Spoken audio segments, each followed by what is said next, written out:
palitan na natin konstitusyon. Baguhin na natin. Mas marunong pa sila sa nag-aral ng batas. Palagi silang sasabi, technicality.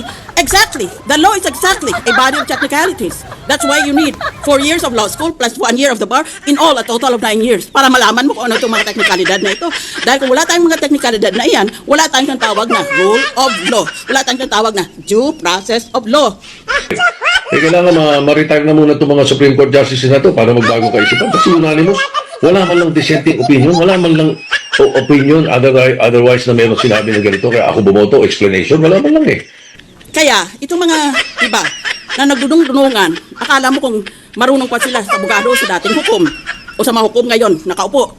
Kung ano nang mga pinagsasabi, so filled with hubris about their ignorance. Kasi kursunada nila, o kaya meron silang intuition, o kaya meron silang conscience, para bang ang konsensya nila mas malakas ng